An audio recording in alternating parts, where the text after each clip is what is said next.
शहदादकोट में corona virus की मुमकिन पखेड़ के रोकण लाइ SOPs ते अमल न करण ते DC कंबर शहदादकोट पारां शहदादकोट के चयन पारनि खे सील करण जो नोटिफिकेशन जारी करे छॾियो।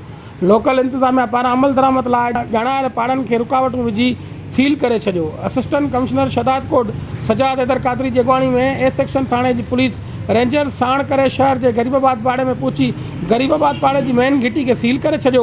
उन खां बाद शहर के हिंदू पाड़े में वींदड़ ॿिनि मेन घिटियुनि ते मुंडनि ते पिण रुकावटूं रखी अचवञ लाइ बंदि करे सील करे छॾियो। जंहिंखां बाद हीराबाद पाड़े में पहुची मेन घिटी में रुकावटूं रखी आम माण्हुनि जे अचवञ लाइ बंदि करे छॾियो। हुन लेटर में ॼाणायल चौथी घिटी शेख पाड़े वारी जंहिंखे सील न कयो वियो, जंहिं बाबति राब्ते करण ते असिस्टेंट कमिश्नर सजाद हैदर कादरी ॿुधायो त शेख पाड़ो ॿिनि हिसनि में विरहायल आहे, जंहिं लाइ डॉक्टरनि सां ॻाल्हि ॿोल हलंदड़ आहे। जीअं ई क्लियर थींदो त पाड़े खे सील कयो वेंदो।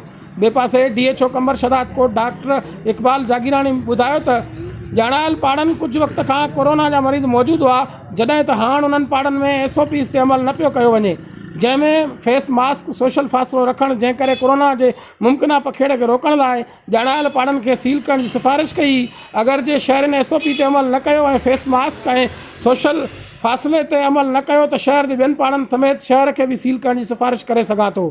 डॉक्टर इकबाल जागीरानी जो वधीक चवणो हो त आवाम सरकार पारां जारी कयल SOPs ते अमल करे फेस मास्क ऐं सोशल फ़ासिले खे यकीनी बणाए त जीअं पाण ऐं पंहिंजा घर वारा महफ़ूज़ रही सघनि।